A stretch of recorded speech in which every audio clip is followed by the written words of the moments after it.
घर के मंदिर में एक लोटा जल भरने का क्या महत्व है? ईश्वर की पूजा में जल का महत्व के बारे में जानें और एक लोटा जल मंदिर में किस तरह से रखना चाहिए और किस तरह रखने से आती है समृद्धि।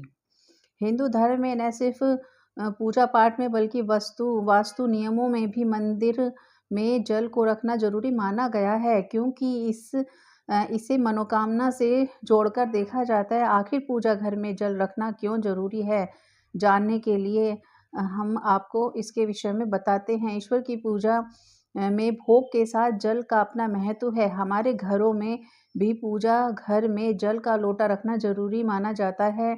वहीं बड़े बुजुर्ग हमेशा कहते हैं कि पूजा घर में जल का लोटा रखा या नहीं। दरअसल इसके पीछे कई कारण बताए जाते हैं। किसी भी मांगलिक कार्य में जल को रखना पवित्र माना जाता है। शास्त्रों में जल को अमृत माना जाता है। यह धन वैभव का प्रतीक है। तभी पूजा की दूसरी सामग्री के साथ जल का लोटा भी स्थापित किया जाता है। भगवान को भोग के साथ भी जल अर्पित करना बहुत जरूरी होता है, तभी भोग को पूर्ण माना जाता है।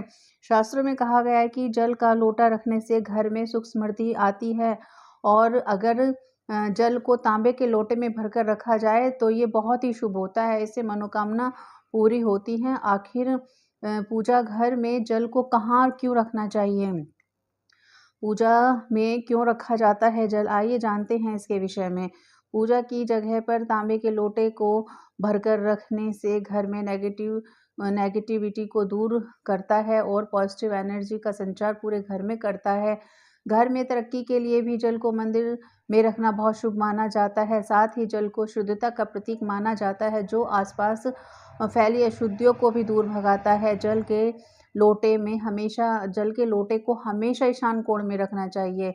वरुण देव की स्थापना, जल को वरुण देव के रूप में पूजा जाता है। पूजा में वरुण देव की स्थापना करने के लिए जल के कलश को स्थापित किया जाता है। यज्ञ आदि में दल के कलश को स्थापना का खास महत्व होता है, इसलिए जल में तुलसी या आम के पत्ते डालकर रखा जाता है।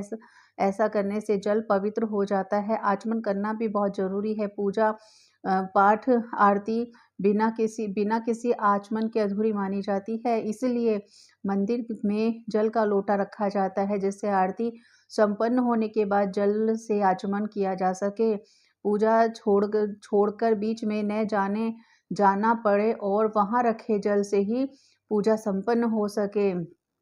जल में क्यों डाली जाती है तुलसी? तुलसी पूजा के लिए रखे हुए जल में तुलसी दल डालकर रखना चाहिए। ऐसा करने से जल ज़्यादा पवित्र माना जाता है। जल के लोटे में पवित्र नदियों का जल भी मिलाना चाहिए, जैसे गंगा जल या यमुना जल। कोई भी जल हम अपने लोटे में मिला सकते हैं। इससे घर में छिड़कने से, पूजा के बाद उसको घर में छिड़कने से नेगेटिव एनर्जी हमारे घर से दूर भाग जाती है और सकारात्मक ऊर्जा का प्रवेश हमारे घर में होता है। हम जो पूजा पाठ करते हैं उसमें जितनी भी हमारी पॉजिटिव हम पूजा में जो मंत्रों का जाप, आरती, भजन, कीर्तन आदि जो भी करते हैं अपने मंदिर में, उससे एक पॉजिटिव एनर्जी का संचार होता है और जल हमारा सबसे ज़्यादा पॉजिटिव एनर्जी को ग्रहण करता है, सबसे अच्छा एनर्जी का माध्यम होता है। इसलिए जल को पूजा में लोटा भर के रखने से उसमें पॉजिटिव एनर्जी जाती है मंत्रों का उच्चारण करने से, और फिर उस जल को हम अपने पूजा पाठ में या अपने खाने में, भोग में यूज़ कर सकते हैं, और उसको हम घर के सभी सदस्यों को थोड़ा थोड़ा जल देकर उनमें पॉजिटिव एनर्जी का, भगवान के आशीर्वाद का संचार कर सकते हैं। इसलिए हमें घर के मंदिर में एक लोटा जल अवश्य भर के रखना चाहिए, जो रात को जल भरा रहता है और सुबह उठ करके हम उसे पूरे घर में छिड़क दें और घर वालों को थोड़ा थोड़ा प्रसाद के रूप में दे दें। बच्चों की पढ़ाई में, एग्ज़ाम में और कंपटीशन के लिए ये जल बहुत ही फ़ायदेमंद होता है।